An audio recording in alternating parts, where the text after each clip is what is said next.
अखन अहाँ सब सुन रहल छी मैथिली एक्सप्रेस की शानदार प्रस्तुति।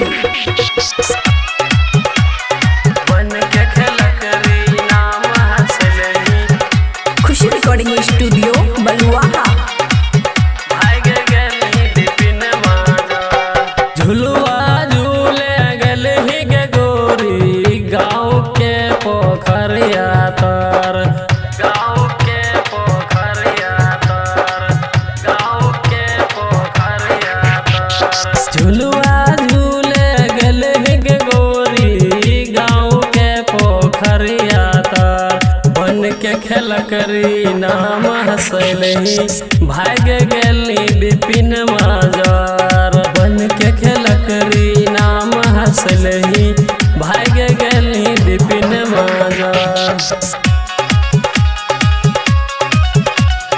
बन के खेल करी नाम हंसलही डीजे सुमित सतीश रंजन, सुमित सतीश रंजन। भाग गेली विपिन माजार।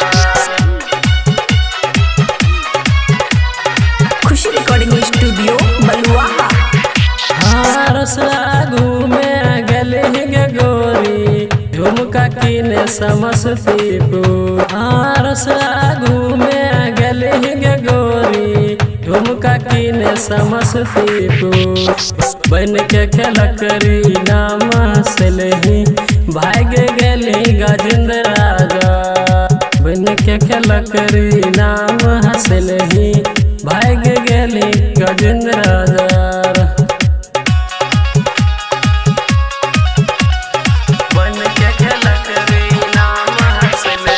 डीजे सुमित सतीश रंजन, सुमित सतीश रंजन।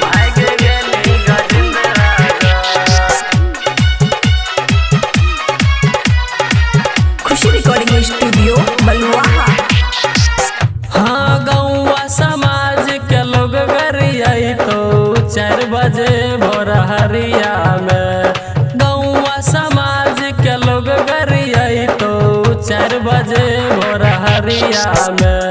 राइटर बैजनाथ यादव देखल कौ भाग गेली ललित बाजार। झुलुआ झूले गेल गे गोरी गाँव के पोखरिया तर।